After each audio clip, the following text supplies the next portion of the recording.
ప్రార్థన చేసుకుందాం. ఆ, ప్రేమగల కృపగలిగిన మా గొప్ప దేవ, సర్వాధికారి అయిన మా తండ్రి, జీవం కలిగినటువంటి దేవ, పరిశుద్ధుడైన మా తండ్రి, ఈ యొక్క ఉదయకాలమున ప్రభా ఆయన మేమందరము ఇటు రీతిగా ఆయన సహవాసంగా కూడుకోవడానికి కారణమైన నాయన మరి ప్రభా మా ప్రభువైన యేసుక్రీస్తు వారు అతి శ్రేష్టమైన నామమును బట్టి స్తోత్రములు చెల్లిస్తున్నాం.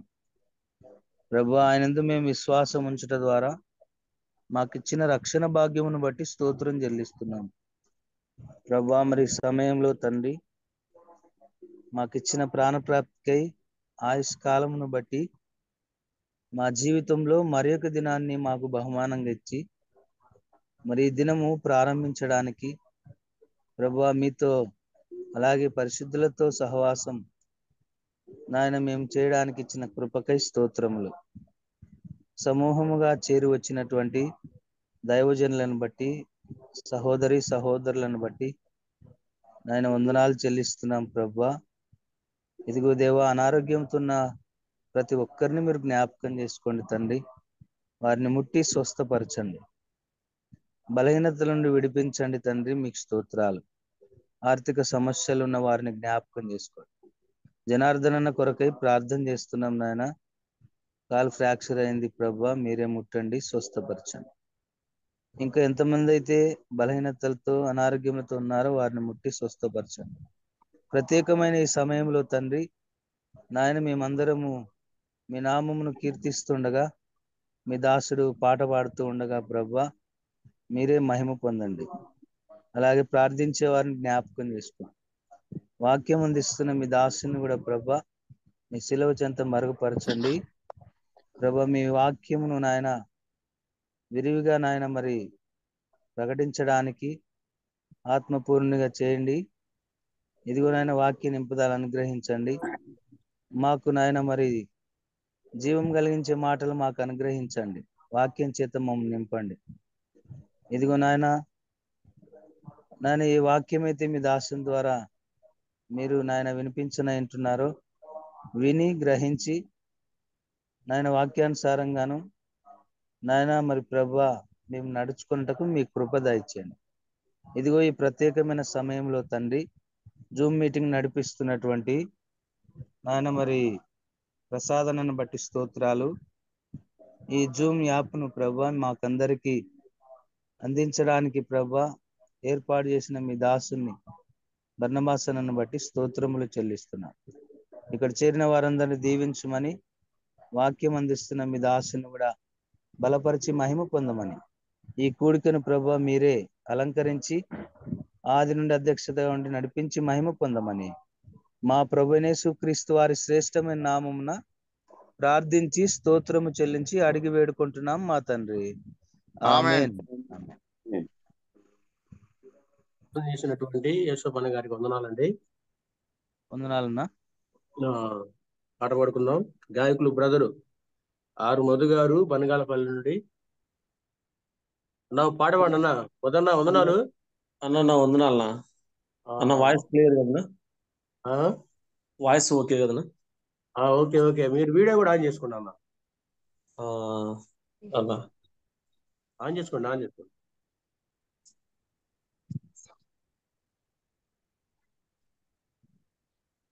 జూమ్ లో చేరవచ్చిన దేవుని దాసులందరికీ ప్రభువైన యేసుక్రీస్తు వందనాలు. సమస్తానికి ఆధారమైన యేసయ్య, కృపతో నన్ను జ్ఞాపకం చేసుకోవయ్యా అనే పాట మనం పాడుతూ ఈ ఉదయకాలం ప్రభువును స్తుతిద్దాం.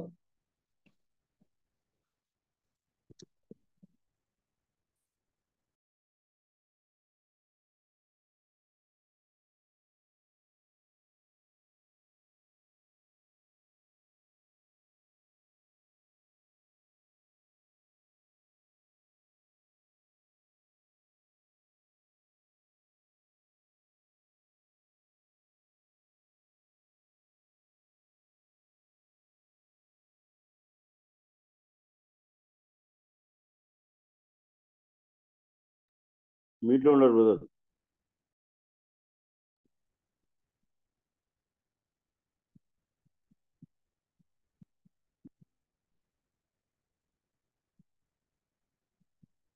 మధు అన్మ్యూట్ అవ్వండి.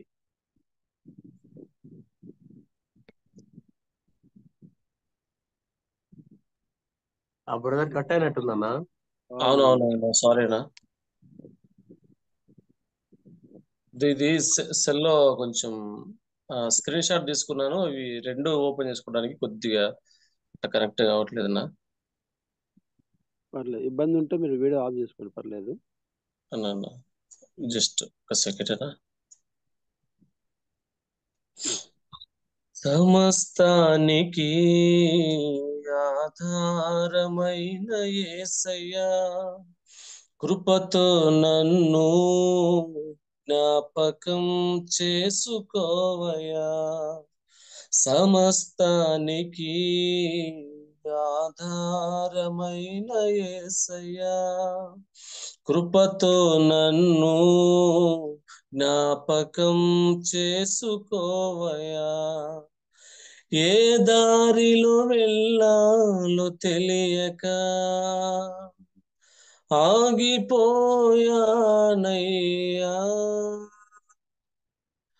మార్గము చూపించి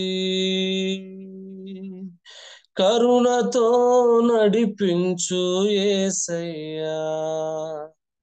సమస్తానికి ఆధారమైన యేసయ్యా, కృపతో నన్ను జ్ఞాపకం చేసుకోవయా. సమస్తానికి ఆధారమైన యేసయ్యా, కృపతో నన్ను జ్ఞాపకం చేసుకోవయా. ఆత్మలో కృంగి అలసిన నాకు నీవే ఆధారము.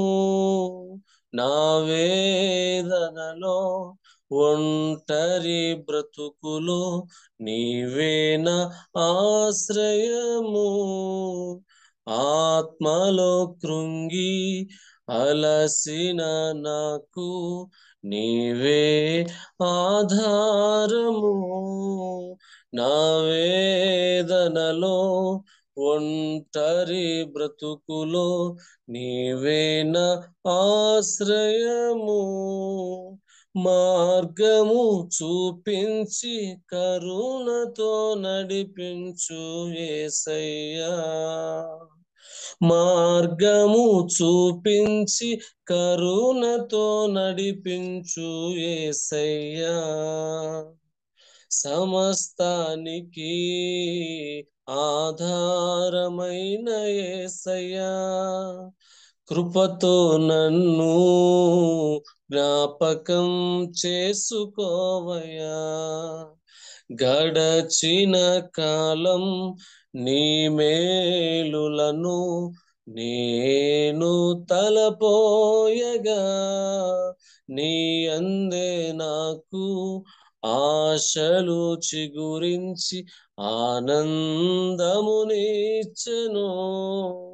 గడచిన కాలం నీ మేలులను నేను తలపోయగా, నీ అందే నాకు ఆశలు చిగురించి ఆనందమునిచ్చెను. మార్గము చూపించి కరుణతో నడిపించు యేసయ్యా.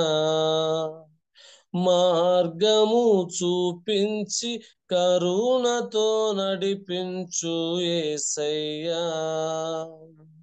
సమస్తానికి ఆధారమైన యేసయ్యా, కృపతో నన్ను జ్ఞాపకం చేసుకోవయా. సమస్తానికి ఆధారమైన యేసయ్యా, కృపతో నన్ను జ్ఞాపకం చేసుకోవయా. గాఢాంధకారం కమ్మిన వేళ నీవే నా దీపము. కన్నీటి కెరటాలు నన్ను ముంచువేళ నీవేన నిరీక్షణ గాఢాంధకారం కమ్మిన వేళ నీవే నా దీపము కన్నీటి కెరటాలు నన్ను ముంచువేళ నీవే నా నిరీక్షణ మార్గము చూపించి కరుణతో నడిపించు యేసయ్యా మార్గము చూపించి కరుణతో నడిపించు యేసయ్యా సమస్తానికి ఆధారమైన యేసయ్యా కృపతో నన్ను జ్ఞాపకం చేసుకోవయ్యా ఏ దారిలో వెళ్ళాలో తెలియక ఆగిపోయానయ్యా మార్గము చూపించి కరుణతో నడిపించు యేసయ్యా సమస్తానికి ఆధారమైన యేసయ్యా కృపతో నన్ను జ్ఞాపకం చేసుకోవయ్యా సమస్తానికి ఆధారమైన యేసయ్యా కృపతో మమ్ము జ్ఞాపకం చేసుకోవయ్యా అన్న థ్యాంక్ యూ నా వందనాలన్నా పాట పాడినటువంటి మదన గారికి వందనాలు. వందనాలన్నా వాక్య పరిచయ కొరకై ప్రార్థన చేద్దాం. మన మధ్యలో ఉన్నటువంటి ఎరపరెడ్డి అన్న వాక్య పరిచయ కొరకై ప్రార్థన నా ఎరపరెడ్డి అన్న వాక్యం కొరకై ప్రార్థన చేయండి అన్న. వందనాలు. ఓకే కృప అనేది మా గొప్ప తండ్రి సకల ఆశీర్వాదములకు కారణభూతుడా సర్వసృష్టికర్త మహోన్నతుడా పూజ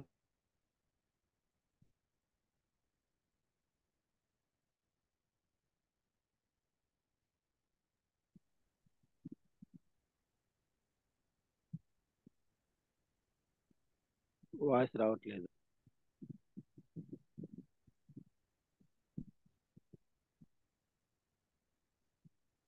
ఎరపిరెడ్డి వాయిస్ రావట్లే. మారుద్దామా?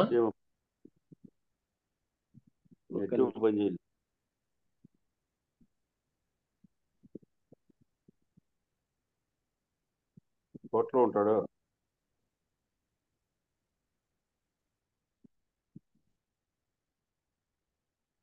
నెట్వర్క్ సమస్య ఉన్నట్టుంది. లెఫ్ట్ అయినాడు.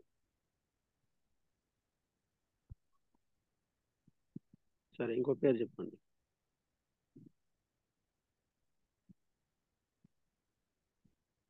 ప్రసాద్ అన్నా ఇంకొక పేరు చెప్పండి. లెఫ్ట్ అయ్యాడు ఎరపిరెడ్డి. ఓకే. రాజేష్ బాబు అన్న వాక్యం పరిచయ కొరకు ప్రార్థన చేయండి. రాజేష్ బాబు అన్న.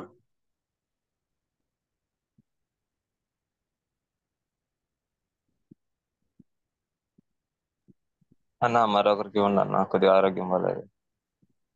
Okay okay.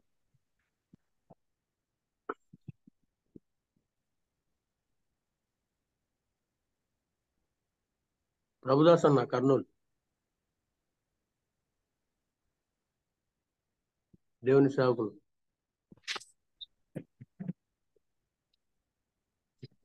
పరిశుద్ధుడైన మా గొప్ప తండ్రి, కృపావాత్సల్యుడా, కనికరముల దేవ, మా విమోచకుడా, మా ప్రాణనాథుడా, స్తోత్రములు.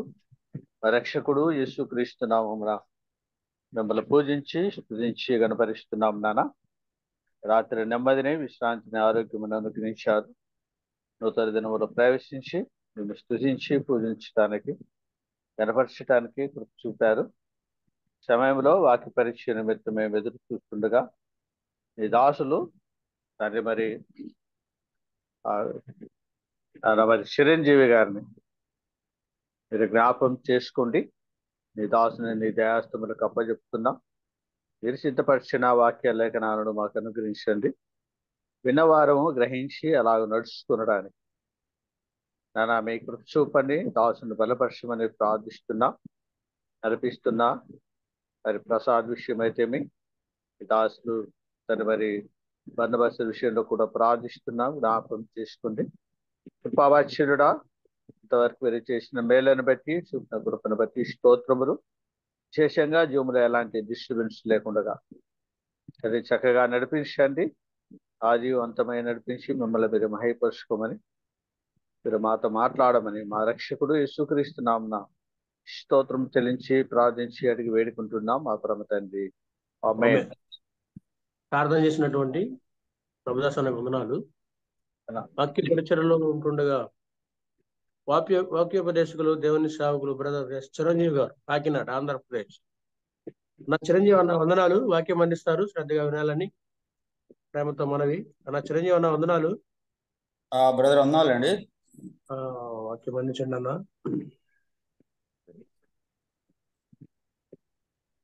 నా వాయిస్ స్పష్టంగా ఉంది కదన్నా? బ్రహ్మాండంగా ఉంది. సూపర్. మన ప్రభువును రక్షకుడైన యేసుక్రీస్తు నామంలో చేరవచ్చిన దేవుని పిల్లలందరికీ ప్రేమ వందనాలు తెలియజేస్తున్నాను. మరొకసారి ఈ యొక్క ఉదయకాలం వేళ దేవుని లేఖనాలతో మన యొక్క అనుదిన కార్యక్రమాలని ప్రారంభించుకోవడానికి ప్రభు అనుగ్రహించిన అవకాశం బట్టి ప్రభువును స్తుతిస్తున్నాను. 2 వారాల క్రితం ఒక అంశాన్ని మనం ప్రారంభించాము. శోధన అనే అంశాన్ని మనము ప్రారంభించినట్టుగా మనము చూడగలము. కొంత నెట్వర్క్ అవాంతరాలను బట్టి ఆ రోజు ఎక్కువ సమయం స్పష్టంగా వినిపించలేదు. తర్వాత కొంత స్పష్టత వచ్చింది. ఈరోజు దేవుని కృపను బట్టి మరొకసారి అదే అంశాన్ని మనము ధ్యానం చేయడానికి ప్రభు అనుగ్రహించిన అవకాశం బట్టి దేవుని స్తుతిస్తున్నాను. చాలా కాలం తర్వాత మీ మధ్య దేవుని వాక్యం అందించడానికి ప్రభు నాకు ఇచ్చిన అవకాశాన్ని బట్టి నేను దేవుని కనపరుస్తున్నాను. ఈ నెల 15 ఇచ్చినారు వాక్యం. యాకోబు పత్రిక ప్రారంభ వచనముగా యాకోబు పత్రిక 1వ అధ్యాయము మొదటి 3 వచనాలు మనం చదువుకుందాం. తర్వాత దేవుని వాక్యాన్ని మనము ధ్యానం చేద్దాం. యాకోబు పత్రిక 1వ అధ్యాయం మొదటి 3, 12, 13, 14 వచనాలు మనం చదువుతాం. శోధన సహించువాడు ధన్యుడు, అతడు శోధనకు నిలిచిన వాడై ప్రభు తన్ను ప్రేమించు వారికి వాగ్దానం చేసిన జీవ కిరీటం పొందును. దేవుడు కీడు విషయమై శోధింపబడనేరడు, ఆయన ఎవరిని శోధింపడు. కనుక ఎవడైనాను శోధింపబడినప్పుడు నేను దేవుని చేత శోధించబడుచున్నానని అనకూడదు. ప్రతి వాడును తన స్వకీయమైన దురాశల చేత ఎడవబడి మడ్లు కొరపబడిన వాడై శోధింపబడును. దేవుడి మాటలు దీవించును గాక. ప్రియులారా, బైబిల్ గ్రంథంలో ఇది ఒక ప్రత్యేకమైన అంశంగా దేవుడు ఉంచి ఉన్నాడు. మనకు తెలిసినట్టుగానే శోధన ఉన్నది, శోధకుడు ఉన్నాడు అన్న సంగతి మనము ఆలోచించాలి. దేవుడే తన అనంతమైన జ్ఞానములో వీరిద్దరిని, అంటే శోధనను అదేవిధంగా శోధకుడిని ఆయన ఉంచి ఉన్నాడు. ఈ విషయాన్ని మనము స్పష్టంగా అర్థం చేసుకోవాలి. శోధన అంటే ఏమిటో అన్న విషయాన్ని మనం పోయిన వారము చెప్పుకున్నాం. అయినా ఒకసారి మనము జ్ఞాపకం చేసుకోవాల్సిన వారుగా ఉన్నాం. మన ధ్యానాన్ని ముందుకు తీసుకువెళ్ళాలంటే శోధన అనే అంశం యొక్క నిర్వచనాన్ని మనము స్పష్టంగా గ్రహించిన వారై ఉండాలి. శోధన అంటే ఏమిటి అని మనం ఆలోచిస్తే, శోధన అంటే దేవుని వాక్యానికి, దేవుని చిత్తానికి మరలా చెప్తున్నాను, రాయబడిన తెలియచేయబడిన దేవుని వాక్యానికి, దేవుని యొక్క చిత్తానికి వ్యతిరేకముగా వెళ్ళాలి లేదా చేయాలి అని మనలో కలిగే బలమైన ప్రేరణ శోధన. ఒక మాటలో చెప్పాలంటే, దేవుడు మనకి ఏదైతే చెప్తాడో, దేవుడు మనకి ఏదైతే చేయమంటాడో దానికి సంపూర్ణమైన వ్యతిరేక దిశలో వెళ్ళాలి అని మనలో కలిగే ఒక భయంకరమైన ప్రేరణే శోధన. కాబట్టి శోధన అనే దాన్ని మనము అర్థం చేసుకోవాలి. రెండోది, మొన్న మనం ధ్యానం చేశాం, విశ్వాసులకే శోధన అనే అంశం అర్థమవుద్ది, అవిశ్వాసులకి శోధన అర్థం కాదు. ప్రభువు నమ్మిన బిడ్డలు, విశ్వాసులైన వారు శోధన అంటే ఏంటో వాళ్ళకి అర్థమవుతుంది. కానీ ప్రభు నమ్మని వారికి అది ఒక అవకాశముగాను సామర్థ్యంగాను కనబడుతుంది.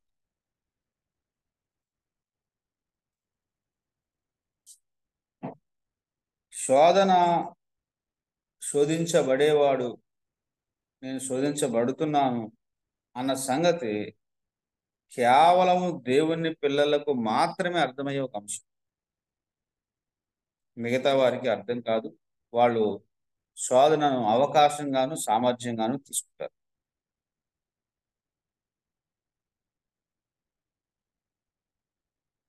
ఇక్కడ మనం చదివినట్లుగానే శోధన సమయంలో, శోధన కాలంలో మనము మన వైఖరి ఎలా ఉండాలి అనేది ఈరోజు నా యొక్క అంశం. What is the attitude during the temptation? శోధన ఎందుకో మొన్న మనం ఆలోచించాం. శోధన ఎందుకు 12వ వచనం ప్రకారము శోధించబడువాడు ధన్యుడు అన్నాడు. శోధన ధన్యతను తీసుకొచ్చే ఒక అంశం. అందుకే దేవుడు శోధన ఉంచాడు. అతడు శోధనకు నిలిచిన వాడై అన్నాడు. అంటే శోధనలో మనం పడిపోవాలి అని దేవుని ఉద్దేశం కాదు, శోధనలో నిలవాలి, గెలవాలి అనేది దేవుని ఉద్దేశం. అక్కడ 3వ చెప్పాడు, దేవుడు ప్రేమించు వారికి వాగ్దానం చేసిన జీవ కిరీటం ఇస్తానని చెప్పాడు. అంటే శోధన యొక్క ఉద్దేశాన్ని 12వ వచనంలో యాకోబు పత్రికలో చెప్పాడు. మనం ధ్యానం చేశాం. మనం ధన్యులు కావాలి అని, మనము నిలబడాలి లేదా గెలవాలి అని, దేవుడు మనకి ఇవ్వాలనుకున్న ఆ యొక్క జీవ కిరీటం మనం పొందాలి అని దేవుని యొక్క ఉద్దేశముగా శోధనలో మనం చూసాం. ఈ సందర్భాల్లో మనం ఆలోచించినప్పుడు శోధనకు లేదా శోధన సమయంలో మనకు ఎక్కడ నుంచి శోధన వస్తుంది అనేది కూడా మనం తెలుసుకోవాలి. ద సోర్స్ ఆఫ్ టెంప్టేషన్ అంటారు. శోధన ఎక్కడి నుంచి కలిగింది? ఇక్కడ చెప్పాడు, దేవుడు శోధన కలుగజేసే సోర్స్ కాదు. అంటే దేవుడు ఎవరిని శోధింపడు అని చెప్పాడు. దేవుని వద్ద నుంచి ఈ శోధన రాదు. అంటే నేను ఇందాకే డెఫినేషన్లోనే చెప్పినట్టుగా, నిర్వచనంలో మనం ఆలోచించినట్టుగా, పాపము చేయాలి అనే ప్రేరణ కలుగుతుంది. దేవుని వాక్యానికి వ్యతిరేకంగా, దేవుని చిత్తానికి వ్యతిరేకంగా పాపం చేయాలనే ప్రేరణ ఎన్నడూ దేవుని నుంచి కలగదు అని యాకోబు పత్రిక 13వ వచనంలో చెప్పాడు. ఎవడైనా శోధించబడిన ఎడల నేను దేవుని వలన శోధించబడుతున్నాను అనకూడదు అని చెప్పాడు. ఆయన కీడు విషయమై ఎవరిని శోధించడు అని చెప్పాడు.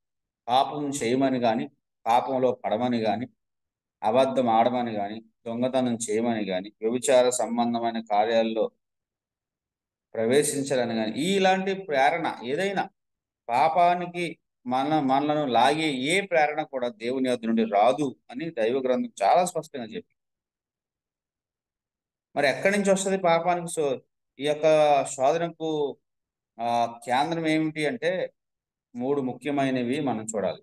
ఒకటి ప్రధానమైనది అపవాది. వాటికున్న పేరుల్లో ఒక పేరు ఏమిటి అని అంటే చాలా స్పష్టంగా రాయబడింది, ఆ శోధకుడు అని. అడిగివ్వబడిన పేరుల్లో ఒక పేరు శోధకుడు. కాబట్టి మానవులకు వచ్చే ఏ శోధన అయినా సరే, ముఖ్యంగా విశ్వాసులైన వారికి అపవాది నుండి శోధన కలిగేదిగా మనం చూడగలం. అపవాది నుండి శోధన మనకి కలుగుతుంది. రెండోది, మన శరీరం నుండి శోధన కలిగేదిగా ఉంది. శరీరము అంటే పాప స్వభావము కలిగిన ఈ శరీరం నుండి మనకి శోధన కలిగేదిగా ఉంది. మూడోది, మనం గమనిస్తే లోకం నుండి మనకు శోధన కలిగేది. ఈ 3 చాలా ప్రాముఖ్యమైనవి. కేంద్రం అపవాది మన శరీరంలో ఉన్న పాప స్వభావాన్ని ఉపయోగించుకుని వాడు మనల్ని శోధించేవాడిగా ఉంటాడు. అదే అపవాది లోకం యొక్క వైభవాన్ని, లోకం యొక్క ఘనతను, మహిమను చూపించి మనల్ని శోధించేవాడుగా ఉంటాడు. ఈ 3 ప్రాంతాల్లోంచి విశ్వాసికి శోధన వస్తుంది అని బైబిల్ స్పష్టంగా తెలియజేస్తుంది. కాబట్టి మనము శోధన సమయంలో మన వైఖరి ఎలా ఉండాలి అనేది చాలా ప్రాముఖ్యమైనది. పోయినసారి మనం చదువుకున్న వచనాన్ని మరొకసారి చదువుకుందామా? దినవృత్తాంతాలు మొదటి గ్రంథం 21వ వచనంలో దావీదు గురించి ఒక మాట మనం చదవడానికి ప్రభు సహాయం చేశాడు. మరొకసారి జ్ఞాపకం చేసుకుందాం. ఇంకా నా వర్తమానాన్ని ఆరంభించలేదు. పోయిన వారము సరిగా మనం వినబడలేదు కాబట్టి అది కొంచెం మీకు జ్ఞాపకం చేస్తున్నాను. తరువాత సాతాను ఇశ్రాయేలుకు విరోధముగా 21:1 దినవృత్తాంతాల మొదటి గ్రంథం తరువాత సాతాను ఇశ్రాయేలుకు విరోధముగా లేచి ఇశ్రాయేలును లెక్కించుటకు దావీదును ప్రేరేపింపగా అన్న మాట మనం చూస్తున్నాం. దావీదును, దేవుని హృదయానుసారుడైన దావీదును, దేవుడు ఇష్టానుసారుడైన దావీదును జనాల్ని లెక్కెట్టాలి, జనగణన చేయాలి అని, జనసంఖ్య చేయాలి అని అపవాది ప్రేరేపించాడు అన్న మాట ఇక్కడ రాయబడిందండి. ఎవరికి విరోధంగా? సాతాను ప్రేరేపించాడు. ఇశ్రాయేలునకు విరోధముగా లేచి ఇశ్రాయేలీయులను లెక్కించుటకు దావీదును ప్రేరేపింపగా అన్నమాట మనం చూస్తున్నాం. కాబట్టి చాలా స్పష్టంగా రాయబడిన మాట ఏమిటంటే, దేవుడి చేత ఎన్నుకోబడి దేవుని చేత నిర్ణయించబడిన ఈ దావీదు అపవాది ప్రేరేపిస్తున్నట్టుగా మనం గమనిస్తున్నాం. ఆ నిర్వచనం ప్రకారము దేవుని వాక్యానికి, దేవుని చిత్తానికి వ్యతిరేకంగా వెళ్ళాలి అనే మనలో కలిగే బలమైన ప్రేరణ విశ్వాసులకు మాత్రమే తెలుస్తుంది, విశ్వాసులకు మాత్రమే అది అర్థమవుతుంది. దావీదు జీవితాన్ని మీరు తీసుకోండి. బెత్షెబతో అతడు పాపము చేయడానికి అతనికి కలిగిన ప్రేరణ అపవాది నుంచి, తన శరీరం యొక్క స్వభావం పాప స్వభావం నుండి వచ్చినదే. కాబట్టి శోధన అనేది దేవుడు అనుమతించేది అయినప్పటికీ అపవాది చేత, మన పాప స్వభావము చేత, లోక వైభవం చేత మనలో ప్రతి వాడును శోధించబడతాడు అని చెప్పాడు. అయితే ఎవరు మనకి మాదిరి? ఈ శోధన సమయంలో మనం ఎలాగ దీన్ని జయించాలి?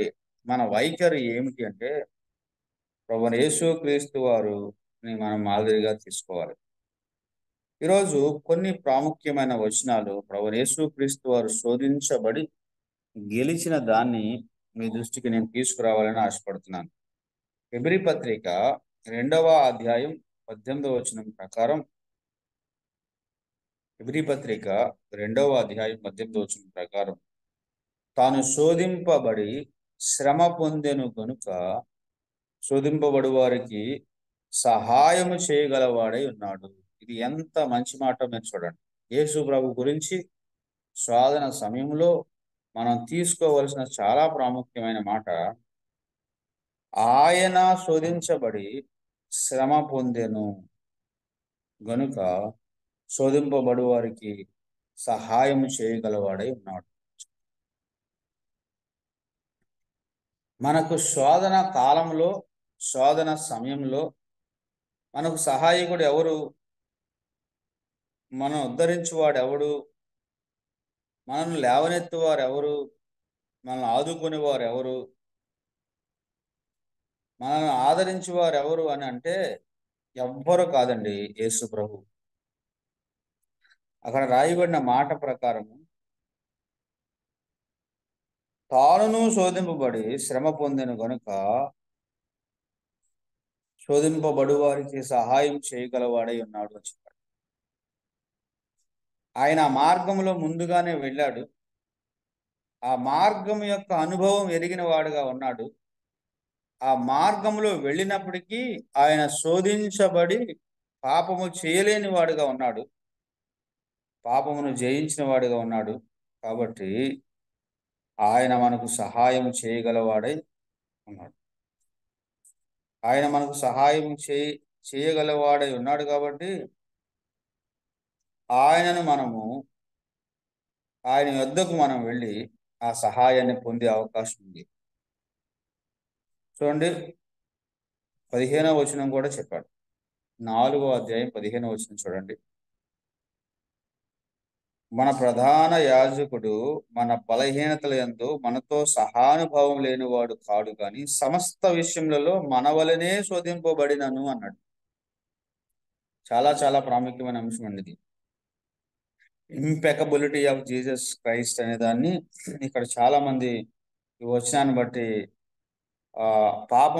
పాపమత్మము లేని యేసు ప్రభువుని అనే ఆ యొక్క భావాన్ని ఈ వచనంలో చాలా మంది అపార్థం చేసుకునే అవకాశం ఉంటుంది. కానీ ఇక్కడ చాలా స్పష్టంగా చెప్పాడు, మన ప్రధాన యాజకుడు సమస్త విషయములలో మన వలనే శోధింపబడినను ఆయన పాపము లేనివాడుగా ఉండెను అని రాయబడి. పాపం చేయనివాడుగా కాదండి, ఆయనలో పాపం లేదు, కానీ శోధించబడ్డాడు. మన వలనే శోధించబడ్డాడు, కానీ ఆయనలో పాపము లేదు. ఆదామును కూడా మీరు తీసుకోండి. ప్రభువైన యేసుక్రీస్తు వారు కడపటి ఆదాము అని ఎందుకు అన్నాడంటే, ఆదాములో పాపం లేదు. దేవుడు ఆదామును సృష్టించినప్పుడు యథార్థవంతుడిగా సృష్టించాడు, శోధించబడ్డాడు. శోధించబడి పాపం చేసిన తర్వాత పాప స్వభావం వచ్చింది. కానీ యేసు ప్రభులో పాపము లేదు, ఆయన పాపము చేయలేడు. కాబట్టి ఇక్కడ మనం ఆలోచించినట్లయితే మన ప్రధాన యాజకుడు, ఈ విషయము చాలా లోతైన విషయము, దాన్ని వివరించగలిగిన సామర్థ్యము జ్ఞానము నాకు లేదు. కానీ ఇక్కడ మనం ఒకటి తీసుకోవాలి, ఆయన మనవలే శోధించబడ్డాడు. ఆయన మనవలే శోధించబడ్డాడు అన్న మాట రాయబడింది. సమస్త విషయములలోనూ మనవలే శోధింపబడినను ఆయన పాపం లేనివాడిగా ఉండెను. మనం కనికరింపబడి సమయోచితమైన సహాయం కొరకు కృప పొందినట్లు ధైర్యంతో కృపాసనందుకు చేరుదము. కాబట్టి శోధన సమయంలో, శోధన కాలంలో ప్రభువు దగ్గరికి, ప్రభు కృపాసనం వద్దకు మనం చేరి రావాలి. ఎందుకంటే మనకు ముందు వెళ్ళిన వాడున్నాడు, ఆ ముందు అనుభవం కలిగిన వాడున్నాడు, ఆ అనుభవంలో విజయం గలవాడుగా ఉన్నాడు, దాన్ని జయించిన వాడుగా ఉన్నాడు, ఆ విషయంలో మనకు సహాయం చేయగలవాడుగా ఉన్నాడు అని మనకు దైవ గ్రంథం చాలా స్పష్టంగా తెలియజేస్తుంది. ఇది చాలా ప్రాముఖ్యమైన అంశం అండి. ఎందుకంటే యేసు ప్రభు వారు శోధించబడ్డాడు, కానీ పాపము లేనివాడిగా ఉన్నాడు. యేసు ప్రభు శోధించబడ్డాడు మనవలే, కానీ మనకు సహాయం చేయగలవాడుగా ఉన్నాడు. మరి యేసు ప్రభు శోధన మనం ఎక్కడ చూస్తాము? మత్తయి సువార్తలో, మార్కు సువార్తలో, లూకా సువార్తలో కూడా ఈ అంశాలు రాయబడ్డాయి. అందులోంచి కొన్ని మాటలు మనం ఈరోజు ధ్యానం చేయాలని నేను ఆశపడుతున్నాను. మత్తయి సువార్త 4వ అధ్యాయంలో 1 నుంచి 11 వచనాల్లో ప్రభువైన యేసుక్రీస్తు వారు అపవాది చేత ఎలాగ శోధించబడ్డాడో స్పష్టంగా రాయబడ్డది. లూకా సువార్తలో కూడా ఆ విషయాలు రాయబడినట్టుగా మనం చూస్తున్నాం. నెంబర్ 1, మొదటి అధ్యాయము 4వ అధ్యాయము మొదటి వచనం. మత్తయి సువార్త 4వ అధ్యాయం మొదటి వచనం. అప్పుడు యేసు అపవాది చేత శోధించబడుటకు ఆత్మ వలన అరణ్యమునకు కొనుక్కోబడెను. ఇక్కడ 2 సంగతులు ఈ వచనం నుంచి మనం తీసుకోవచ్చు. ఇక్కడ యేసు అనే పదము మనం గమనించాలి. పరిశుద్ధాత్ముడు ఎంత జాగ్రత్తగా రాశాడు. యేసు అనేది ఆయన మానవత్వానికి సంపూర్ణ సూచనగా ఉన్నది. కాబట్టి దేవుణ్ణి అపవాది శోధించలేడు. కానీ యేసు ప్రభువు మానవ స్వభావంతో మనవలే రక్త మాంసములు గలవాడైనందున వాడు శోధించడానికి తను తాను ఆయన అనుమతించాడు. ఒక రకంగా చెప్పాలంటే యేసు ప్రభు మానవ స్వభావంతో ఉన్న కారణాన్ని బట్టి ఆయనకు ఈ శోధకుడు శోధించే అవకాశం ఇవ్వబడింది, కానీ లేకపోతే ఆయనకి ఈ శోధన లేదు. అందుకే ఆ యొక్క శోధనలోనే ఆ అంశాన్ని మనం చూడవచ్చు. అయితే ఇక్కడ యేసు అపవాది చేత శోధించబడ్డకు ఆత్మ వలన అరణ్యమునకు కొనుక్కోబడెను. పైన ఏం రాయబడిందంటే ఆయన బాప్తిసం తీసుకున్న తర్వాత పరిశుద్ధాత్మ ఆయన మీదకి దిగి వచ్చిన తర్వాత పరలోకం నుండి ఈయన నా ప్రియ కుమారుడు, ఈయనందు నేను ఆనందిస్తున్నానని దేవుడు సాక్ష్యం ఇచ్చిన తర్వాత ఈ యొక్క కార్యక్రమం ప్రారంభమైంది. మొదటి వచనం అప్పుడు అని రాయబడింది. మన జీవితాల్లో ఎప్పుడు శోధన కలిగిద్ది అంటే దేవుని నుండి, దేవుని కొరకు, దేవుని నిమిత్తము పని చేయాలి, శ్రమపడాలి, నిలబడాలి, కష్టపడాలి, సేవ చేయాలి, అర్పించాలి అని ఎప్పుడైతే మనం బలమైన నిర్ణయాలు చేసుకుంటామో అప్పుడు మనం శోధించబడే అవకాశాలు ఎక్కువ ఉంటాయి. అందరిలాగా వెళ్ళిపోతే, అన్ని మనం మునిగిపోతే, అన్ని మనం చేసుకుంటూ పోతే మనకే శోధన ఉండదు. లేదు, దేవుని వాక్యానికి, దేవుని వాక్య సిద్ధాంతానికి, దేవుని సంఘ సిద్ధాంతానికి, దేవుని సత్య సిద్ధాంతానికి, దేవుని కొరకు, దేవుని మహిమ కొరకు నువ్వు చేసే ఏ పని అయినా కానీ నీకు శోధన ప్రారంభమవుతుంది. అందుకే రాయబడింది ప్రభువైన యేసుక్రీస్తు వారు ఒక బృహత్తరమైన కార్యాన్ని చేయడానికి ఆయన సిద్ధపడుతున్నాడు. 30 సంవత్సరాలు ఆయన గృహంలోనే ఉన్నాడు, తన తల్లిదండ్రుల యొద్దే ఉన్నాడు, అన్నదమ్ముల యొద్దే ఉన్నాడు. ఆయన గలిలయలోనే ఉండిపోయాడు. కానీ ఇక్కడ ఏం చెప్తున్నాడు? అప్పుడు ఆయనకు శోధన సంభవించింది అన్నాడు. అలా టైమింగ్ ఈజ్ వెరీ ఇంపార్టెంట్. పరిశుద్ధాత్ముడు పౌరములు ఆయన మీద దిగి వచ్చాడు. పరలోకమందున్న తండ్రి ఆయన రహస్య జీవితాన్ని గురించి 30 సంవత్సరాలు ఆయన తృప్తి చెంది ఆయన ఒంటరి జీవితాన్ని, ఆయన రహస్య జీవితాన్ని, ఆయన వ్యక్తిగత జీవితాన్ని 30 సంవత్సరాలు యేసు ప్రభు జీవితం అంతా దాచబడి ఉన్నది. కానీ ఇక్కడ యేసు ప్రభు 30 సంవత్సరాల జీవితాన్ని తండ్రి అయిన దేవుడు తేట తెల్లం చేస్తున్నాడు అన్నమాట. మనకి చాలా సందర్భాల్లో యేసు ప్రభు 30 సంవత్సరాలు ఏమి రాయబడలేదు, అక్కడెక్కడ 2-3 మాటలు తప్ప అని అనిపిస్తుంది. కానీ ఇదొక్క మాట 30 సంవత్సరాల యేసు ప్రభు వారి యొక్క జీవితాన్ని తెలియజేసే మాట. ఆయన తండ్రికి ప్రియ కుమారుడిగా ఉన్నాడు, ఆయన ఆనందించే కుమారుడిగా ఉన్నాడు, ఆయన సంతోషించే కుమారుడిగా ఉన్నట్టుగా మనం గమనిస్తున్నాం. ఆ తర్వాత ఆయన బాప్తిస్మం తీసుకున్నాడు. దేవుని పనికి ఆయన నిలబడుతున్న సందర్భంలో, బహిరంగ పరిచర్యకు ఆయన వస్తున్న సందర్భంలో అపవాది ప్రభువును శోధిస్తున్నట్టుగా అప్పుడు అపవాది యేసు ప్రభువును శోధించాడు అన్న మాట మనం చూస్తుంది. ఇది చాలా స్పష్టం మన జీవితాల్లో. ఎప్పుడైనా దేవుని కొరకు ఒక బలమైన కార్యాన్ని, ఒక బలమైన పనిని, ఒక బలమైన నిర్ణయాలను మనం చేసుకున్నప్పుడు అపవాది శోధించడానికి వాడు ప్రయత్నం చేసేవాడుగా ఉంటాడు అన్నది మనం గమనించాలి. కానీ ఇక్కడ ఇంకొక సంగతి మనం గమనించాలి. ఎప్పుడు యేసు ప్రభువును అపవాది శోధించాడంటే 4వ వచనం, అప్పుడు యేసు అపవాది చేత శోధించబడ్డకు ఆత్మ వలన అరణ్యమునకు కొనుక్కోబడెను అన్న మాట కూడా గమనించాలి. ఎప్పుడు శోధించాడు? ఆత్మ అనుమతించాడు అన్న మాట మనం గమనించాలి. అందుకే దేవుడు శోధించడు, కానీ దేవుడు శోధనకు అనుమతిస్తాడు. ఎప్పుడు శోధించాడో చూసాం. ఆ టైం, ఆ సందర్భం మనం చూసాం. మరి శోధించేవాడు ఎవరు? అపవాది అని రాయబడింది. శోధించేవాడు ఎవరండి? అపవాదే. ఆనాడైనా ఈనాడైనా ఏనాడైనా అపవాదే శోధిస్తాడు. శోధనకు మూలము, శోధన వచ్చే కేంద్రము అపవాది. అయితే ఇక్కడ ఆత్మ వలన అన్న మాట చాలా ప్రాముఖ్యమైనది. ఎందుకంటే దేవుడు కీడు విషయమై ఎవరిని శోధించడు, కానీ దేవుడు అనుమతిస్తాడు. ఆత్మ, పరిశుద్ధాత్ముడే యేసు ప్రభుని అరణ్యానికి తీసుకెళ్ళాడు. ఎందుకని? శోధించబడడానికి. రాయబడింది, అపవాది చేత శోధించబడుటకు ఆత్మ వలన అరణ్యం కొనుక్కోబడింది.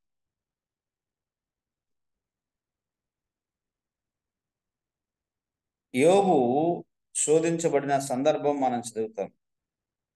ఎవరు అనుమతించారు? దేవుడు అనుమతించాడు.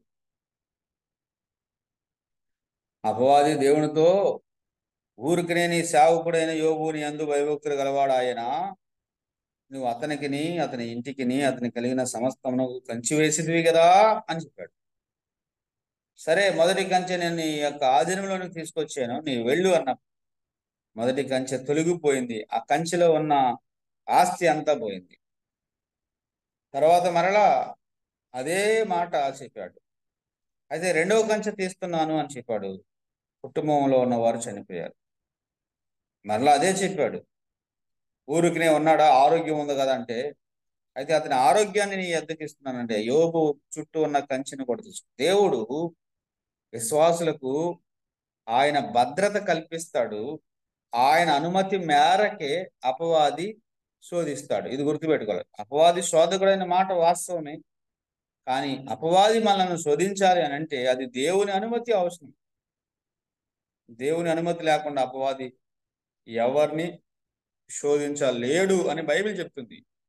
అందుకే పరిశుద్ధాత్ముడు యేసు ప్రభు శోధించబడ్డానికి అనుమతించినట్టుగా, ఆయనే తీసుకెళ్ళినట్టుగా మనం గమనిస్తున్నాం. మొదటి వచనంలో 3 ప్రాముఖ్యమైనవి మనం చూసాం. శోధన సంభవించే సమయము చాలా ప్రాముఖ్యమైనది. రెండవది, శోధించేవాడు అపవాది అని చెప్పాడు. వాడికి ఆ పేరు రాయబడింది. కింద పక్కన మనం చూస్తాం. ఇక్కడే ఈ అధ్యాయంలోనే మనం చెప్తే ఆ శోధకుడు అన్న మాట రాయబడింది. ఆ శోధకుడు అన్న మాట స్పష్టంగా మనము చూడవచ్చు. కాబట్టి శోధకుడు అపవాది అని చెప్పాము. మూడోది మనం చూస్తున్నాం, ఆత్మ అనుమతించేవాడు అని చెప్పాడు. నాలుగోది కూడా ఇక్కడ మనం చూడాలి, ద ప్లేస్ ఆఫ్ టెంప్టేషన్. అన్ని ప్రాంతాల్లో శోధన అనేది ఒకేలా ఉండదు. ఇక్కడ ఏం రాయబడింది? యేసు ప్రభుకి అరణ్యములో శోధన అని రాయబడింది. ఎక్కడేంటండి? అరణ్యములో శోధన. శోధన కలిగే స్థలాలు డిఫరెంట్గా ఉంటాయండి. ఒక ప్రత్యేకమైన స్థలాలు ఉంటాయి. ఒక ప్రత్యేకమైన సమయాలు ఎలా ఉన్నాయో ఒక ప్రత్యేకమైన స్థలాలు ఉంటాయి అన్నమాట.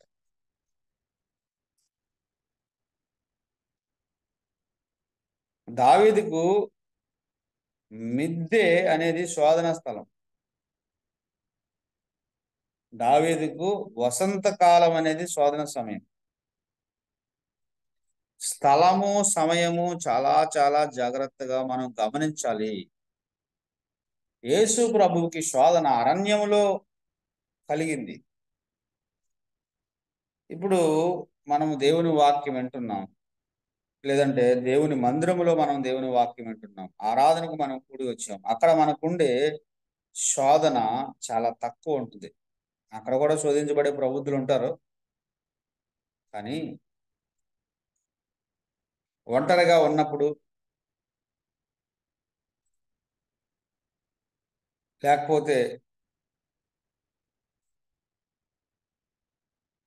వేరే చోట ఉన్నప్పుడు, పరిశుద్ధుల మధ్య కాకుండా వేరే చోట ఉన్నప్పుడు, ఉద్యోగంలో ఉన్నప్పుడు, వ్యాపారంలో ఉన్నప్పుడు, వ్యవసాయంలో ఉన్నప్పుడు మనకు కలిగే శోధన వేరుగా ఉంటుంది. కాబట్టి యేసు ప్రభుకి అరణ్యంలో శోధన, యేసేపుకు గదిలో శోధన, దావీదుకు మిద్ది మీద శోధన, యవనస్తులకు కాలేజీలో శోధన. నీకు నాకు ఎక్కడ? శోధన కలిగే స్థలము చాలా ప్రాముఖ్యమైనది. ఆ స్థలాన్ని మనం గమనించాలి. పాత నిబంధనలో ఇలా రాయబడింది.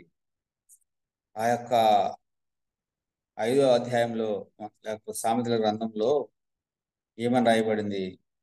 సంధ్య పొద్దు గూకు వేళ వాడు జారశ్రీ సందు దగ్గర తిరుగుతున్నాడు అంటండి. వాడు ఎక్కడ తిరుగుతున్నాడండి? జారశ్రీ పొద్దు గుంకు వేళ వాడు జారశ్రీ సందు దగ్గర తిరుగుతుంటే ఆ జారశ్రీ ఆయన ఎదుర్కొని వచ్చి, నేను నీ కొరకే వెతుకుతున్నాను, నువ్వే నాకు ఎదురుపడ్డావు, యజమానుడు ఇంటలేడు, సొమ్ము సంచి ఉంచుకుని వెళ్ళిపోయాడు, పున్నమినటి వరకు రాడు, మనము సంతృష్టి చెందుదాము ఒకరి వలన ఒకరని, అది వారిని లాలన మాటల చేత వశపరుచుకుని అంబు తన గుండె చీర్చి వరకు అతడు తన వెంట పోయాను, తన అడుగులు పాతాళనకు చక్కగా చేరును అని ఆలోచించారా? ఆ జారశ్రీ సందు అనేది, ఆ జారశ్రీ ఛాయ అనేది, ఆ జారశ్రీ ఆ యొక్క ప్రదేశం అనేది అదొక భయంకరమైన శోధనా స్థలం. కాబట్టి అన్ని స్థలాల్లో శోధన ఒకలా ఉండదండి, గుర్తుపెట్టుకోవాలి. దేవుని మందిరంలో దేవుని వాక్యం వింటున్నప్పుడు, ఆరాధన చేస్తున్నప్పుడు, ప్రజలందరూ పరిశుద్ధులందరి మధ్య ఉన్నప్పుడు మనం చాలా శోధనలు ఈజీగా చేయిస్తాం. కానీ ఒంటరిగా ఉన్నప్పుడు, లేకపోతే విశ్వాసులు ఎవరు మనతో లేనప్పుడు, వ్యాపారంలో ఉన్నప్పుడు, ఉద్యోగంలో ఉన్నప్పుడు, వ్యవసాయంలో ఉన్నప్పుడు, బస్సులో ఉన్నప్పుడు, కాలేజీలో ఉన్నప్పుడు నీకు కలుగు శోధన చాలా. ఆ సమయాలు నువ్వు గమనించుకోవాలి. దావీదు యుద్ధంలో ఉన్నప్పుడు జయించాడు. దావీదు దేవునికి స్తోత్రాలు చెల్లించేటప్పుడు, దేవునికి 7 మార్లు స్తోత్రాలు చెల్లించి 3 మార్లు ప్రార్థించినప్పుడు దావీదుడు జయించాడు. కానీ దావీదు ఒంటరిగా మిద్ది మీద ఉన్నప్పుడు ఆ సమయంలో అతడు పడిపోయినట్టుగా మనం గమనిస్తున్నాం. కాబట్టి యేసు ప్రభువుకి శోధన అరణ్యంలో, మరి మనకెక్కడ శోధన స్థలం, ద ప్లేస్ ఆఫ్ టెంప్టేషన్ చాలా ప్రాముఖ్యం. 3 విషయాలు మనం ఇక్కడ చూసాం. ఒకటి, ఆ సందర్భము అన్నాడు. దేవుని కొరకు నిర్ణయాలు తీసుకున్నప్పుడు, దేవుని కొరకు ప్రత్యేకింపబడినప్పుడు, దేవుని కొరకు ఒక పనికి పూనుకున్నప్పుడు నువ్వు శోధించబడతావు.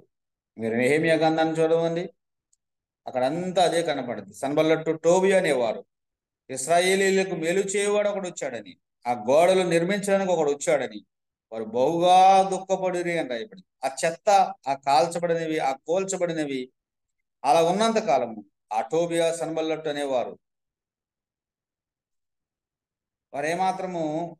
వారు భయపడలేదు, వారు ఏమాత్రం బాధపడలేదు. కానీ ఆ గోడలు నిర్మించాలి, ఆ ప్రాకారాలు నిర్మించాలి, ఆ భద్రత కల్పించాలి, దేవుని పని జరగాలి అని ప్రజలు నిర్ణయించుకున్నప్పుడు వారు ఎంత భయంకరంగా శోధించారో మీరు చూడండి. వారు అపవాది సంబంధులుగా మనం గమనించవచ్చు. ఆ పడిపోయిన గోడలు, కూలిపోయిన గోడలు, కాలిపోయిన గోడలు అలా ఉన్నంత వరకు అపవాదికి ఆనందమే. నువ్వైనా నేనైనా బద్ధకముగా లోకంలో, పాపంలో, శరీరంలో ఉన్నంత వరకు అపవాది నిన్ను శోధించడు. కానీ ఎప్పుడైతే పడిపోయిన గోడలు కట్టుకోవాలనుకుంటావు, కూలిపోయిన గోడలు కట్టుకోవాలనుకుంటావు, కాలిపోయిన గోడలు నిలబెట్టుకోవాలనుకుంటావు, దేవుని కొరకు నిలబడాలనుకుంటావు, అప్పుడు మనకి శోధన ఆరంభమయ్యే అవకాశం ఉన్నది. నిర్ణయాలు మనం తీసుకున్నప్పుడు శోధించబడే అవకాశం ఉన్నది అని చెప్పారు. శోధించేవాడు దేవుడు కాదు, శోధించేది అపవాది అని రాయబడింది. కానీ ప్రభు అనుమతిస్తాడు అన్న మాట కూడా మనం చూసాం. ఆత్మ వలన అరణ్యంలోనికి కొనుకోబడిన వ్యక్తిగా మనం గమనిస్తున్నాం. శోధించబడే స్థలాన్ని మనం గమనించాము, అది అరణ్యము అని చూసాం. అయితే ఇక్కడ యేసు ప్రభుకి ఎదురైన శోధనలో కొన్ని మాటలు టూకీగా మనం చూద్దాము. మొదటిది, ఆయన 3వ వచనంలో చెప్తున్నా, ఆ శోధకుడు ఆయన యొద్దకు వచ్చి, నీవు దేవుని కుమారుడు అయితే ఈ రాళ్లను రొట్టెలగునట్లు ఆజ్ఞాపించమని అన్నాడు. ఇక్కడ 2వ వచనం కూడా మనం చదవాలి. 40 దినములు 40 రాత్రులు ఉపవాసం ఉండిన పిమ్మట ఆయన ఆకలి కొనగా అన్న మాట ఒకటి చూడాలి. మరొకసారి రిపీట్ చేస్తున్నాను. శోధన సందర్భం మనం గమనించాం. దేవుని కొరకు మనము బలమైన కార్యాలు చేయాలి అని నిలబడినప్పుడు మనము శోధించబడతాము. శోధించేది అపవాది, దేవుడు కాదు అని మనం గమనించాము. అపవాది తర్వాత మనకి 2 విషయాలు మీతో చెప్పాను. శరీరము, పాప స్వభావంతో ఉన్న శరీరము, రెండోది. మూడోది, లోకము, దుష్టుని అందున్న లోకము ద్వారా కూడా మనం శోధించబడతాము. ఆ 3 ప్రాంతాల నుంచి మనకు శోధన కలిగిద్ది. కానీ దేవుడు ఎవరిని శోధించాడు అని చెప్పాము. అయితే దేవుడు అనుమతిస్తాడు. ఆత్మ అనుమతించినట్టుగా ఇక్కడ మనం గమనిస్తున్నాం. 4వది ఇక్కడ మనం గమనిస్తే అరణ్యము, శోధన కలిగే స్థలము మనం గమనించాం. ఇప్పుడు శోధన కలిగే ఒక ప్రత్యేకమైన అంశాన్ని ఇక్కడ ప్రభు మనకు తెలియచేస్తున్నాడు. ఎందుకంటే ఆయన ప్రతి విషయంలో మనవలే శోధించబడి, అన్ని విషయంలో మనవలే శోధించబడ్డాడన్న అని రాయబడింది. కాబట్టి ప్రతి శోధన యేసు ప్రభు అనుభవించాడు, ఆయన జయించాడు. కాబట్టి మనం నిశ్చితంగా పరిశీలించాలి, పరీక్షించాలి. ఇక్కడ చూడండి, 40 దినములు ఆయన ఉపవాసం ఉండిన తర్వాత పిమ్మట ఆయన ఆకలి కొనగా అన్న మాట రాయబడింది. అంటే అపవాది మనల్ని శోధించడానికి మన అవసరాలే వాడు ఆయుధాలు. ఇది చాలా ప్రాముఖ్యమైన ఒక అంశం. Our needs are his weapons. మన అవసరాలు వాడు ఆయుధాలు. యేసు ప్రభుని శోధించడానికి ఆయన ఆకలి కొని ఉన్నాడు. ఆకలి తీర్చుకోవడం ఆయన ప్రాథమికమైన అవసరం. అక్కడ వాడు ఆఫర్ చేస్తున్నాడు. అంటే శోధనకు వాడు ఉపయోగించేది ఏంటంటే మన అవసరాలను వాడు ఉపయోగిస్తాడు. మనకేం కావాలి? నిద్ర కావాలి. అది మన అవసరం, దేవుడు పెట్టింది. కానీ శోధకుడు మనల్ని సోమరివాడిగా చేస్తాడు. పాప శరీర స్వభావము మనల్ని సోమరివాడిగా చేస్తుంది. మనకి సుఖం కావాలి, ఫిజికల్ ప్లెజర్ అంటారు అన్నమాట, సెక్సువల్ ప్లెజర్. శరీరంలో ఆకలి ఎలాగో శరీర సంబంధమైన శరీరానికి ఉన్న ఆ కోరికలు తీర్చుకోవడానికి దేవుడు ఒక న్యాయబద్ధమైన కుటుంబ వ్యవస్థను ఆయన నియమించాడు. స్త్రీలు పురుషులు వారి వారి ధర్మములను వివాహంలో జరిగించుకోవాలని బైబిల్లో కూడా రాయించాడు. అందుకే దేవుడు ఆదాముకు అవ్వను, అవ్వకు ఆదామును ఆయన ఇచ్చాడు. అది మన అవసరం, దేవుడు పెట్టిన అవసరం. ఆకలి ఎలా పెట్టాడో, ఆకలి పెట్టినప్పుడు ఆ తోటలో పళ్ళు ఎలా పెట్టాడో, దేవుడు మనకు ఆకలి పెట్టి ఏ పళ్ళు పెట్టకుండా ఉంటే దేవుడు అన్యాయస్తుడు అవుతాడు. దేవుడు అన్యాయస్తుడు కదా. ఆదాముకు ఆకలి ఇచ్చాడు, ఆకలిని తీర్చుకోవడానికి ఆయన అవకాశం కూడా ఇచ్చాడు. కానీ ఆదాము ఆకలి యొక్క అవసరతను అపవాది ఎలాగా తప్పుదోవ పట్టించాడో మనం చూస్తాం. మనకు విశ్రాంతి అవసరం, శరీరానికి నిద్ర అవసరం. నిద్రపోకపోతే మనం చనిపోతాం. కాబట్టి ఆ నిద్ర అనేదాన్ని అపవాది పాప శరీర స్వభావం ఉపయోగించి మనల్ని సోమరివాడిగా చేస్తాడు, పనికిరాని వాడిగా చేస్తాడు, యెహోవా కార్యాన్ని అశ్రద్ధగా చేసేవాడిగా చేస్తాడు. మనకు శరీరంలో నిద్ర ఎలాగో, ఆకలి ఎలాగో, యవన స్త్రీ అయిన ప్రతి వారికి శరీరంలో లైంగిక పరమైన కోరికలు తీర్చుకునే అవసరత కూడా ఉన్నది. అందుకే వివాహ వ్యవస్థను ఆయన దేవుడు నియమించాడు. కానీ దేవుడు ఏం చేస్తాడు? వివాహానికి బయట లేదా వివాహం జరగక ముందే మన దేహాన్ని అపవిత్రపరచుకోవడానికి ఆ అవసరతను వేరొక మార్గంలో, దేవునికి విరుద్ధమైన మార్గంలో తీర్చుకోవడానికి మనల్ని ప్రేరేపిస్తాడు. ఇక్కడ యేసుప్రభు అవసరత ఏంటి? ఆకలి. ఆకలి. ఈ రాళ్ళు రొట్టెలో ఉన్నట్లు చేసుకోవచ్చు కదా అంటున్నాడు. నీ అవసరాన్ని నీవు ఈ విధంగా తీర్చుకో అంటున్నాడు. దేవుడు ఎంత గొప్పవాడో మీరు చూడండి. ఇదొక్క మాట మీరు జ్ఞాపకం చేసుకోండి. యేసుప్రభు ఏమన్నాడు? యేసుప్రభు ఏమన్నాడు? ఈ రాళ్ళును రొట్టెలో ఉన్నట్లు ఆజ్ఞాపించుమని. అందుకు ఆయన మనుషుడు రొట్టె వలన మాత్రము కాదు గాని దేవుని నోట నుండి వచ్చు ప్రతి మాట వలన జీవించును అని చెప్పాడు. ఇక్కడ ఈ యొక్క అంశంలో ఒక విషయాన్ని మనం సర్వసాధారణంగా ఈ విషయాలు ధ్యానం చేసినవే, మనకు తెలిసినవే. అయితే అపవాది యేసు ప్రభుని రొట్టెలు చేసుకుని తినమనడంలో ఉన్న అంతర్యం ఏంటి? ఆయనకు ఆకలేస్తుంది, రొట్టెలు చేసుకుని తింటే తప్పేంటి? ఇక్కడ ఎంత స్పష్టంగా మనకు తెలియదు. కొన్ని సందర్భాల్లో శోధన అనేది చాలా యుక్తిగా ఉంటుంది, పడినప్పుడే తెలుసు. కానీ యేసు ప్రభు పడలేదు, జయించాడు. యేసు ప్రభు రొట్టెలు చేసుకునే సామర్థ్యం ఆయనకు ఉన్నది. మన బైబిల్లో చాలా స్పష్టంగా రాయబడింది. 5,000 మందికి ఆయన రొట్టెలు చేసి పెట్టాడు, 4,000 మందికి ఆయన రొట్టెలు చేసి పెట్టాడు. వాళ్ళు ఏమి తేలేదు, ఆయనే వారికి ఇచ్చాడు. మరి రొట్టెలు ఎందుకు ఇప్పుడు చేసుకోలేదు? సామర్థ్యం లేక? సామర్థ్యం ఉన్నది, కానీ ఆయన దాన్ని ఉపయోగించుకోలేదు. ఇక్కడ ఉన్న శోధనలో ఉన్న అంతర్యం ఏంటంటే, నీకు ఆత్మ సంబంధమైన సామర్థ్యం ఉన్నది కదా, ఆ సామర్థ్యాన్ని నీ కొరకే వాడుకో అని అపవాది ప్రభువుని శోధిస్తున్నట్టుగా మనం గమనిస్తున్నాం. అది మొట్టమొదటి శోధనలో ఉన్న ఆంతర్యం. నీకు ఇవ్వబడిన దైవికమైన సామర్థ్యాలు నీ కొరకే వాడుకో, నీ తృప్తి కొరకే వాడుకో, నీ సంతోషం కొరకే వాడుకో, నీ అవసరం కోసమే వాడుకో అని యేసు ప్రభువుని శోధిస్తున్నాడు. కానీ ఆయన జయించాడు. మీరు ఆలోచించండి, ఈ శోధనలో ఎంతమంది పడిపోయారో. మంచి వరం ఉంటుందండి, అద్భుతమైన వాక్యం చెప్పగలిగిన సామర్థ్యం ఉంటుందండి, అద్భుతమైన పరిచర్య చేయగలిగిన సామర్థ్యం ఉంటుందండి. కానీ ఆ సామర్థ్యాన్ని, దైవికమైన ఆ సామర్థ్యాన్ని డబ్బు సంపాదించడానికి ఉపయోగించే వాళ్ళు ఉంటారు, పేరు సంపాదించడానికి ఉపయోగించేవారు ఉంటారు, ఘనత సంపాదించడానికి ఉపయోగించేవారు ఉంటారు, ఇతరులను అణిచేయడానికి ఉపయోగించేవారు కూడా ఉంటారు. సరే, అపవాది ఎలా శోధిస్తాడు? నువ్వు అద్భుతంగా వాక్యం చెప్తావు, ప్రజలు నువ్వు వాక్యం చెప్పినప్పుడు అనేక మంది విని ఆనందిస్తారు, కాబట్టి నువ్వు ఆ వరాన్ని ఉపయోగించుకుని నువ్వు పెరుగు అంటాడనమాట. నీ ఆస్తి పెంచుకో, నీ పేరు పెంచుకో, నీ ఘనత పెంచుకో అంటాడు.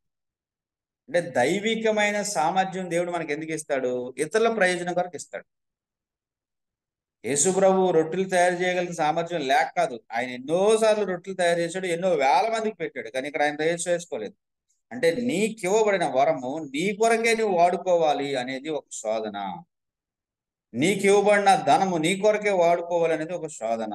నీకు ఇవ్వబడిన ఆరోగ్యము, నీకు ఇవ్వబడిన ఆత్మ సంబంధమైన సదుపాయాలు, సౌకర్యాలు, వరాలు మన కొరకే వాడుకోవాలనేది ఒక శోధన. ఆ శోధన ప్రభు జయించాడు. మనుషుడు రొట్టె వలన కాదు, దేవుని నోట నుండి వచ్చి ప్రతి మాట వలన జీవించు చెప్పాడు. నా సమయం అయింది, ముగిస్తున్నాను. మళ్ళీ వచ్చేవారం మనం ధ్యానం చేద్దాం. వాక్యము ద్వారా ప్రభువైన యేసుక్రీస్తు వారు ఆ శోధకుని ఎలా జయించాడు మీరు చూడండి, ఎలా జయించాడు మీరు చూడండి. అన్నా ఇంకా 10 నిమిషాలు కొనసాగించండి. Okay, thank you. అయితే ఆ వచనాన్ని ఒకసారి మనము చూద్దాం. చూడండి, మత్తయి సువార్త 4వ అధ్యాయంలో యేసు ప్రభు ఆ శోధకుడు రొట్టె వలన మానవుడు జీవించడు, దేవుని నోట నుండి వచ్చి ప్రతి మాట వలన జీవిస్తాడు అనే దాంట్లో ఆయన ఉపయోగించింది ఏంటి? జీవిస్తాడని రాయబడి ఉన్నది అని చెప్పాడు. నా ప్రశ్న ఏంటంటే, యేసు ప్రభు శోధకుని జయించడానికి ఆయన దైవత్వాన్ని ఉపయోగించట్లేదు, కానీ ఆయన దైవత్వాన్ని ఉపయోగిస్తే అసలు అతడు ఆ సాధకుడు ఆయన దగ్గరికి వచ్చే పని లేదు.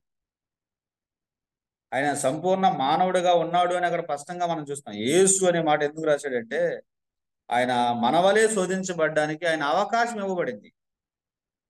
అయితే దైవత్వము అయిన వాక్యాన్ని ఆయన వాడుతున్నాడు. వాక్యమే దేవుడు అన్నమాట మనం చూస్తాం. ఏం వాడుతున్నాడండి? దేవుని మాట ఆయన వాడుతున్నాడండి. ఆయనే వాక్యమై ఉన్నాడు. ఆయన శరీరధారిగా ఉన్నప్పుడు ఆ వాక్యాన్ని ఆయన వాడుతున్నట్టుగా మనం గమనిస్తున్నాం. ఇది ఎవరికి మాదిరి? మనకి.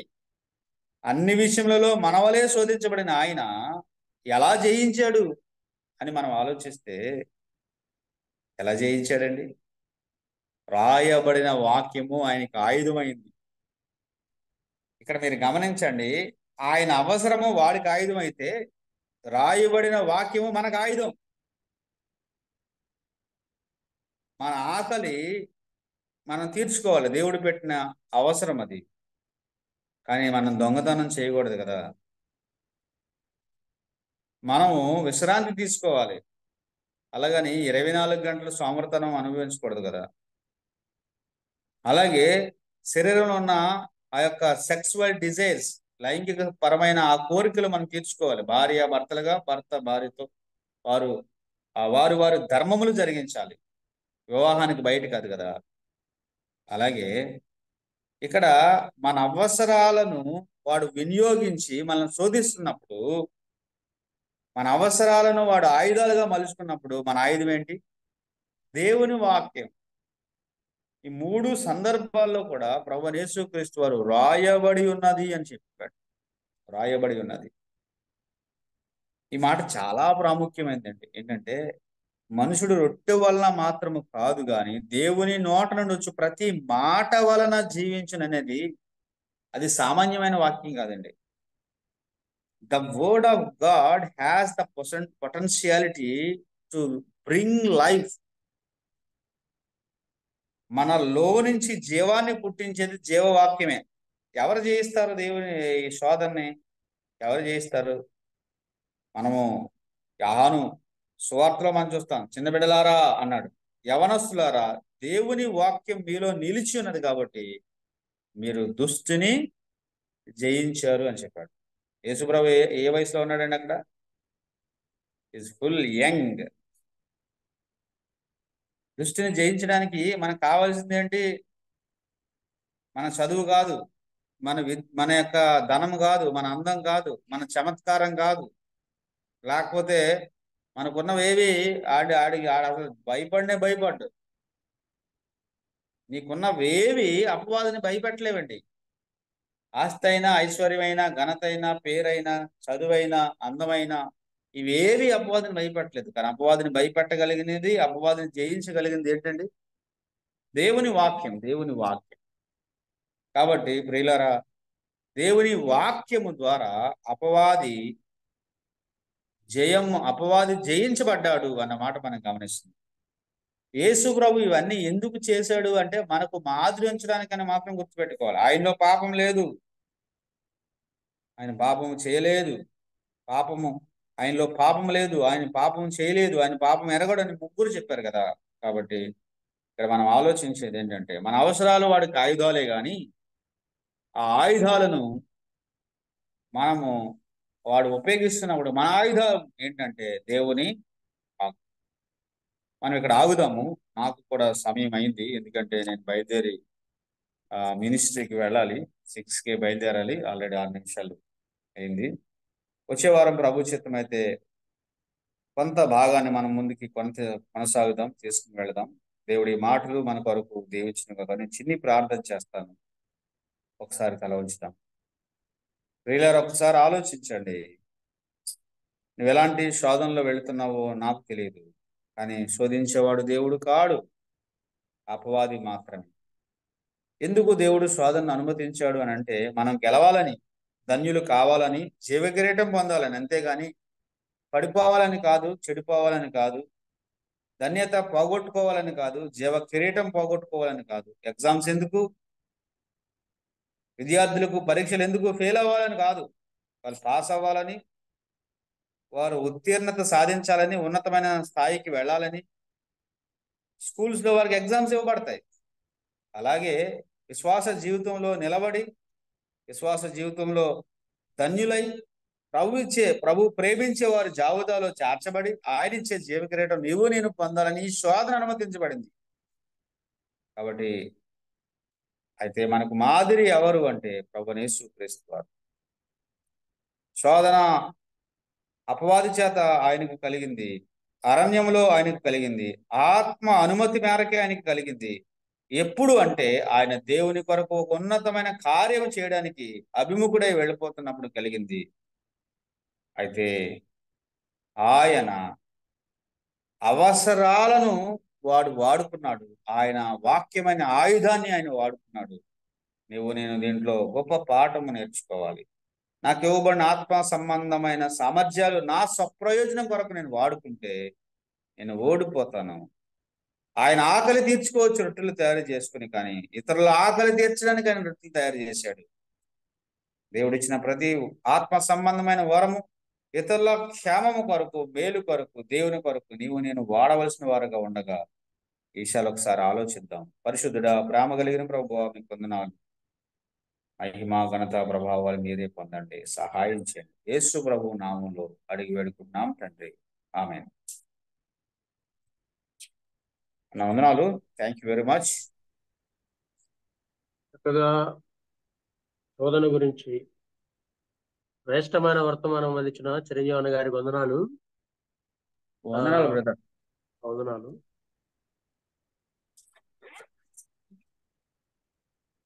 ముగింపు ప్రార్థన చేసుకుందాం. బ్రదర్ నేను లీవ్ అవుతున్నాను, కొంచెం మినిస్ట్రీకి వెళ్ళాలి. ఓకే అండి.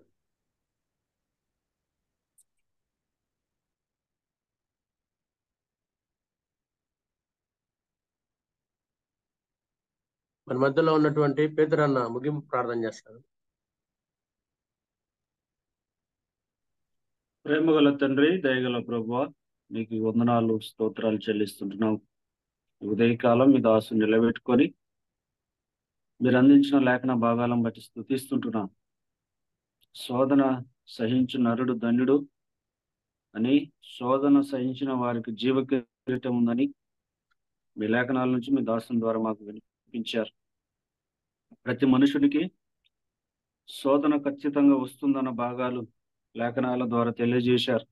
అందుకు మాదిరిగా మా ప్రభువైన యేసుక్రీస్తు కూడా శరీరధారిగా ఉన్నప్పుడు ఆయన శోధించబడి శోధనను జయించాడు. అంటే మాదిరి మేము ఉండాలని, ఆ అనుచరణలోను మేము కూడా కొనసాగాలని దాసుని ద్వారా మాతో మాట్లాడినందుకు మిమ్మల్ని స్తుతిస్తున్నాం. ఆ విధంగా ఉండటానికి మీ వాక్శక్తి, పరిశుద్ధాత్మని సహాయం మాకు ఎంతైనా అవసరమయ్యా. ఈ లోకములో శోధకుని పాపమును జయించాలంటే లేఖనాలు మా హృదయంలో ఉండాలని కీర్తనకారుడు తన గ్రంథంలో వ్రాస్తున్నాడు. పాపం చేయకుండా మనుషుడు జీవించాలంటే మీ పదాలు, మీ వాక్యాలు మా హృదయంలో ఉంచుకుంటే మేము అది పాపమునకు దూరంగా ఉంటామని లేఖన భాగాలు సెలవిచ్చారు. ఆ విధంగానైనా ప్రతిదినం ఈ విధంగా ఉదయకాలం పెందల కాడనే ఈ జూమ్లో కనెక్ట్ అయ్యి మేమందరము మీ మాటలు ఎన్నో సంగతులు నేర్చుకునటానికి మీరు చూపుతున్న మీ కృపను బట్టి స్తుతిస్తుంటున్నాం. వినిపించిన దాసుని బట్టి మీకు వందనాలు. తగిన జ్ఞానము, కావలసిన సమయాన్ని అనుగ్రహించి మరొకసారి జూములో కలిసి అనేక సంగతులు మాకు తెలియజేయటానికి కృప చూపమని మీ సన్నిధిలో ప్రార్థన చేస్తుంటున్నాం. అలాగే అధ్యక్ష వహించి నడిపిస్తున్న ప్రసాద్ని బట్టి స్తుతిస్తున్నాం. జూమ్ని ఏర్పాటు చేసి దీర్ఘకాలంగా నడిపిస్తున్న మా ప్రియులు వర్ణవాసను బట్టి స్తుతిస్తున్నాం. జూమ్లో అనేకులు కలుసుకొని ఈ విధంగా ఉదయకాలం మీ మాటలు విని ఆత్మీయంగా బలపడటానికి మీరు చూపుతున్న మీ కృపకై, పురుకొల్పుకై వందనాలు, స్తోత్రాలు. మమ్మల్ని అందరినీ మీ వాక్శక్తి ద్వారా ఈ దినమంతా నడిపించి మీ కృపలో బలపరచుదురని ఈ మనవులు మా ప్రభువును, మా రక్షకుడు, మా విమోచకుడునైనా యేసుక్రీస్తు పరిశుద్ధమైన నామమున ప్రార్థిస్తుంటున్నాను తండ్రి, ఆమేన్. ఆమేన్. నా ప్రార్థన చేసిన పేదరానికి కూడా వందనాలు. ఈ కార్యక్రమం ఇంతటితో ముగించబడింది. ఇక మిగతా విషయాలు బర్నబాస్ అన్నకి అప్పచెప్తున్నాం. అన్న వందనాలు బర్నబాస్ అన్న.